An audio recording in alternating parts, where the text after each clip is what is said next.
कर्मण्येवाधिकारस्ते मा फलेषु कदाचन मा कर्मफलहेतुर्भो मा ते संगोऽस्तविकर्मणि।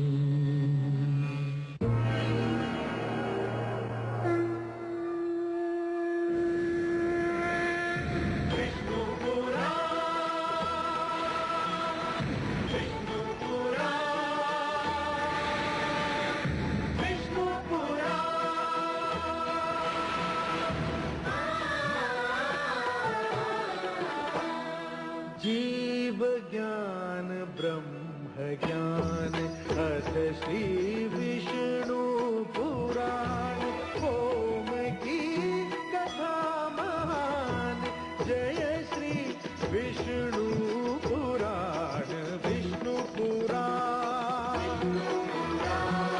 विष्णु पुराण विष्णु पुराण प्रगटे कब तीन लोक जन्म मृत्यु हर्ष शोक पृथ्वी जल वायु गगन प्रकृति कब ज्योत अगन इस पुराण में है निहित जप तप और योग ध्यान विष्णु पुराण विष्णु पुराण विष्णु पुराण। मैं माँ हूँ, धरती माँ। भगवान श्री विष्णु ने जब ये कहा कि अमृत पाने के लिए सागर मंथन आवश्यक है, तो वास्तव में वे ये कह रहे थे कि अपने गुणों और अवगुणों को जानने के लिए जीवन और मन का मंथन आवश्यक है। और श्री विष्णु का ये कथन आज भी उतना ही सार्थक है जितना कल था। और इस मंथन के लिए विरोधियों की सहायता भी लेनी पड़े तो उसमें संकोच नहीं करना चाहिए। विरोधियों के विचारों को केवल ये समझकर रद्द कर देना उचित नहीं कि ये विचार उनके हैं जो हमें अच्छे नहीं लगते। देवराज इंद्र किस प्रकार ये महान कार्य संपन्न करते हैं और दानवों को किन तर्कों से उनके विचार बदलने पर विवश करते हैं, इसकी प्रतीक्षा मैं भी कर रही हूं। अमृत वो अनमोल वस्तु है जिसे पीकर हम सब मृत्यु पर विजय पा सकते हैं। जिसको पीने वाला अमर हो जाता है, मृत्यु उसके निकट भी नहीं आ सकती। मृत्यु तो यूं भी मेरे शिष्यों के निकट नहीं आ सकती है देवराज। आ भी जाए तो उल्टे पांव लौट जाती है। आप भूल रहे हैं कि मेरे पास संजीवनी मंत्र है। दैत्य गुरु शुक्राचार्य, आप महान विद्वान हैं, महाज्ञानी हैं। संजीवनी मंत्र ने आपको इतना शक्तिशाली बना दिया है कि कोई आपके समक्ष सिर नहीं उठा सकता। फिर भी क्या मैं आपसे एक बात पूछ सकता हूं? अवश्य पूछिए देवराज, मैं आपको निराश नहीं करूंगा। ये सत्य है कि संजीवनी मंत्र के कारण दानव मृत्यु के भय से मुक्त हो चुके हैं। उन्हें मृत्यु आ भी जाए तो आप उन्हें पुनर्जीवन प्रदान कर देंगे। परंतु यदि आपको कुछ हो गया तब क्या होगा दैत्य गुरु? आप कहना क्या चाहते हैं देवराज? यही कि यदि दानव मर जाएं तो संजीवनी मंत्र उन्हें जीवित कर देगा। पर यदि मृत्यु ने आप पर आघात कर दिया तो आपको कोई जीवित न कर सकेगा, संजीवनी मंत्र भी नहीं।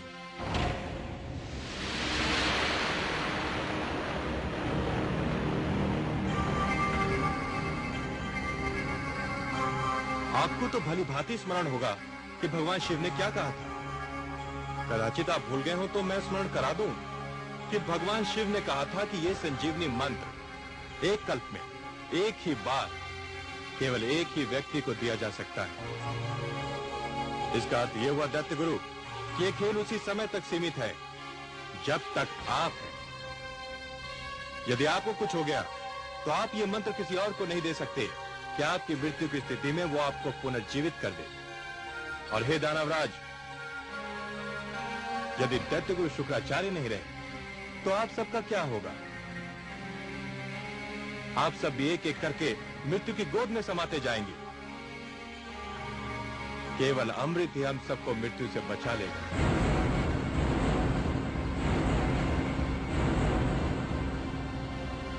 आपके तर्क में तथ्य है देवराज, किंतु हमें अमृत कैसे प्राप्त होगा देवराज? मैं पूरी योजना लेकर उपस्थित हुआ हूं। अमृत समुद्र मंथन द्वारा प्राप्त होता है, पर समुद्र मंथन एक बहुत विशाल अभियान है। पूरे समुद्र को मथना कोई परिहास नहीं है, वो भी इस स्थिति में जब मंदर पर्वत जैसी मथानी होगी और वासुकी नाग की डोरी। ये तो वास्तव में बहुत कठिन और महान अभियान होगा। आप ठीक समझे दानवराज। ये कठिन और महान कार्य अकेले दम न हम कर सकते हैं और न आप। हम दोनों मिलकर ही इस विशाल अभियान को सफल बना सकते हैं। परंतु ये स्मरण रखिए कि अमृत की प्राप्ति है, वो बहुत आवश्यक है। मैं इस आवश्यकता के विषय में भी जानना चाहूंगा देवराज। अमृत हमें, हम सबको अमर कर देगा।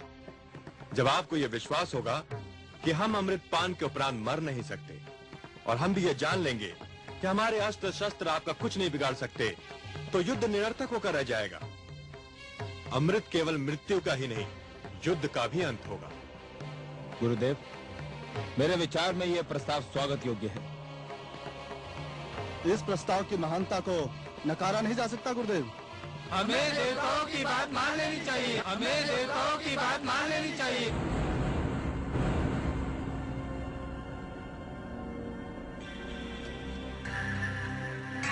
देवताओं से ये आशा रखना कि वो सद्भावना के कारण हमसे सहयोग और समझौता चाहते हैं, मरुस्थल से ये आशा रखने के समान है कि वो मधुवन में बदल जाएगा। ये मित्रता, ये सहयोग की भावना, ये समझौते की इच्छा देवताओं के मन में अचानक कहां से जाग उठी देवराज। ठोकर खाने वाले ही संभलने की चेष्टा करते हैं दैत्य गुरु। पराजय हमारे लिए वो ठोकर सिद्ध हुई जो हमें संभलने पर विवश कर रही है। सच तो यह है कि हम बार बार के युद्ध से ऊब गए हैं। दानवराज, क्या मैं समझूं कि आपने प्रस्ताव स्वीकार कर लिया है? मुझे देवताओं पर तनिक भी विश्वास नहीं है, परंतु देवराज आपके इस तर्क ने मुझे निरुत्तर कर दिया है कि मैं संजीवनी मंत्र से सबको जीवित कर सकता हूं, परंतु स्वयं को नहीं।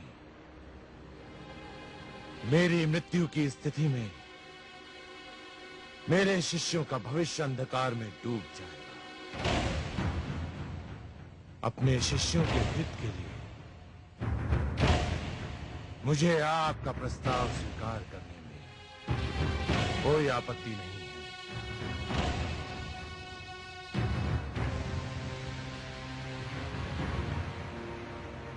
हमें आपका प्रस्ताव स्वीकार है देवराज। हम आपको सहयोग देंगे।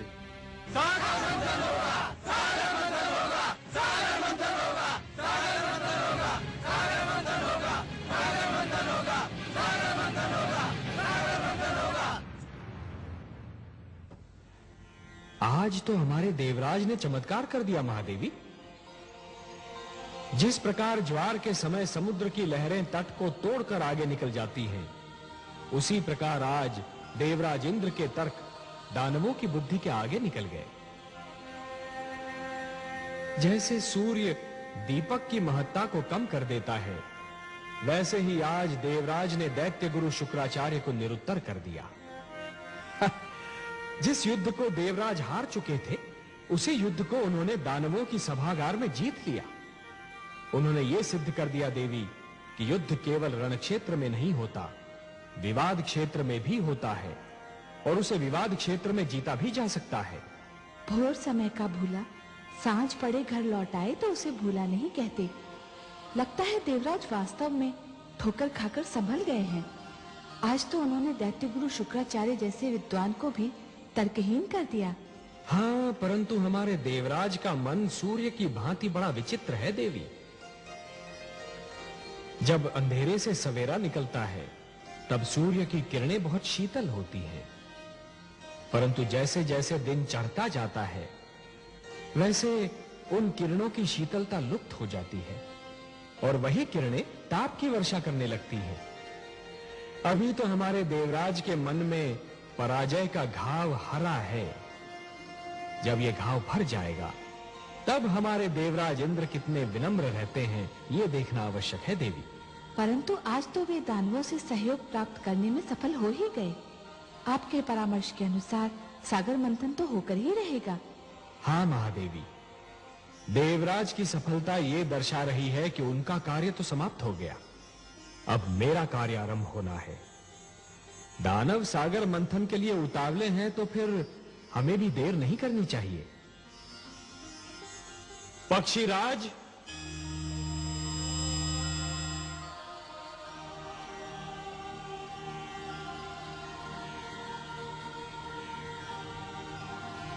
आज्ञा है लक्ष्मीपति। पक्षीराज, आप हमारे सुदर्शन के साथ मंदर पर्वत पर जाइए। जो आज्ञा देवेश्वर।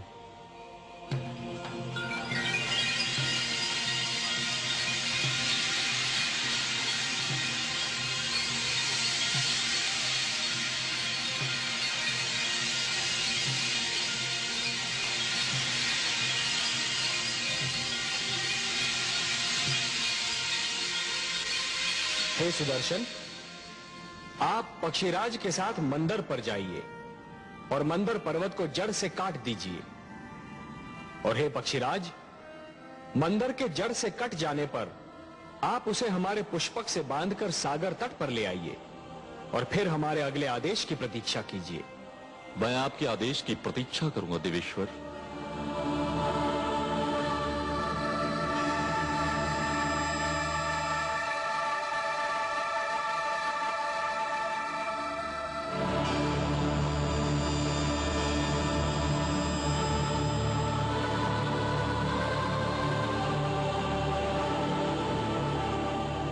सुदर्शन, आप अपने कार्य का शुभ आरंभ कीजिए।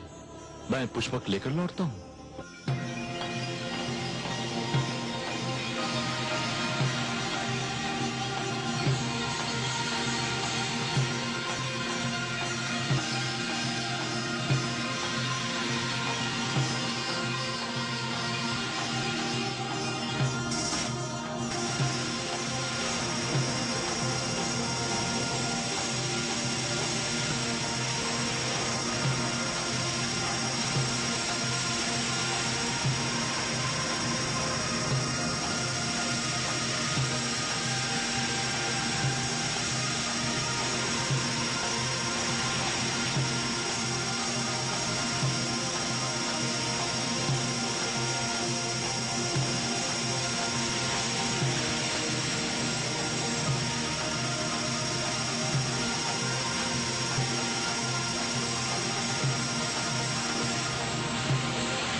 आपको अपना वचन याद है देवराज? आपने कहा था सागर मंथन से जो भी निकलेगा वो आपके और हमारे मध्य समानता से बांटा जाएगा। हमने यही निश्चित किया था दानवराज, और हम अब भी अपने वचन पर अडिग हैं। तो फिर ठीक है, सागर मंथन का शुभारंभ होगा। पक्षीराज जैसे ही मंदर पर्वत लेकर आएंगे, मंथन आरंभ कर दिया जाएगा।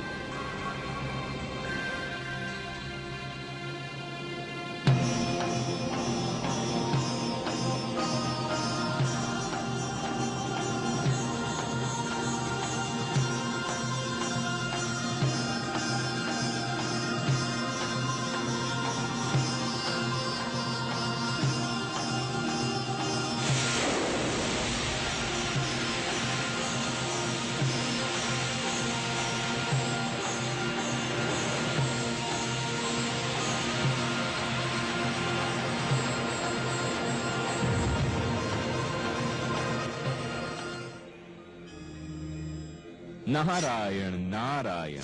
आइए देवर्षि। प्रणाम माता। प्रणाम सर्वेश्वर। प्रणाम। आपने बुलाया मुझे? हाँ देवर्षि, हमें आपका सहयोग चाहिए। हे लक्ष्मी नारायण, ये तो आपकी महानता है कि आप मेरी सेवा को सहयोग का नाम देते हैं। आदेश दीजिए। समुद्र मंथन होने वाला है देवर्षि। समुद्र मंथन एक समस्या है। वासुकी नाग का बोरी के रूप में होना है और मंथन के समय उसके मुख से ऐसी भयंकर अग्नि जैसी फुंकारें निकलेंगी कि जो पक्ष उसके मुख होगा वो झुलस कर मर जाएगा। ये तो सही है। समस्या ये है देवर्षि कि यदि दैत्य गुरु शुक्राचार्य उन्हें पुनः जीवित कर देंगे, यदि देवता मरे तो उनकी संख्या कम हो जाएगी और समुद्र में भी नहीं हो पाएगा। ये तो चिंता का विषय है देवर्षि। इसकी ओर तो मेरा ध्यान ही नहीं। इसीलिए तो मैं ये चाहता हूँ देवर्षि कि पाला बांटते समय कुछ ऐसा हो कि वासुकी की दुम की ओर देवता हो और वासुकी के मुख की ओर दानव हो। इसीलिए मैंने आपको थोड़ा सा कष्ट दिया। नारायण, आपकी लीला धन्य है प्रभु। देवर्षि, ये केवल मेरी लीला नहीं, आपकी बुद्धि की परीक्षा भी है। वासुमुख की ओर दानव और दुम की ओर देवता, ये कि आपकी क्षमता की परीक्षा है। परीक्षा और मुझे परीक्षा देने में जो आनंद आता, अनुमान केवल मेरी लक्ष्मी माता को है। नारायण नारायण।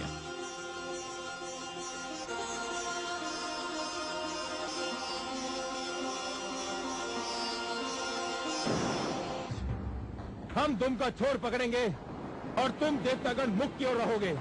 ये नहीं हो सकता। दानव पग के मुख का छोर पकड़ेगा और हम दुम की ओर रहेंगे। दानवराज ने जो कह दिया वही होगा। हमारे देवराज के निर्णय भी कोई नहीं बदल सकता। तो फिर समझ लो संधि समाप्त हो गई और समझौता भी टूट गया। नारायण नारायण। आइए देवर्षि, स्वागत है।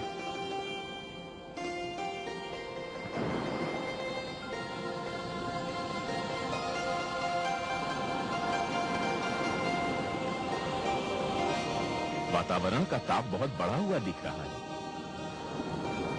किस विवाद ने ताप को बढ़ा दिया है? देवर्षि, आप ही निर्णय कीजिए। हमारा कहना है कि दानव वासुकी के मुख का छोर पकड़ेंगे और देवता दुम का छोर, पर ये दानव मान ही नहीं रहे हैं। हे देवर्षि, समझौते का प्रस्ताव देवराज लेकर आए थे, हमने मान लिया। अब हम प्रस्ताव रख रहे हैं तो देवराज क्यों नहीं मानते? उचित है, सर्वथा उचित है। देवराज, दानवराज का तर्क बुद्धि संगत है। ये आप क्या कह रहे हैं देवर्षि? आप तो दानवों का पक्ष ले रहे हैं। मैं पक्ष नहीं ले रहा हूं देवराज, मैं तो वही कह रहा हूं जो न्याय संगत है। हे देवराज, शरीर में मुख श्रेष्ठ होता है या पांव? 100% मुख। वो ऊपर होता है, ऊंचा होता है, शरीर की पहचान बताता है। तो फिर तो श्रेष्ठ की ओर उसी को ही होना चाहिए जो स्वयं भी श्रेष्ठ हो। क्या कहना चाहते हैं आप देवर्षि?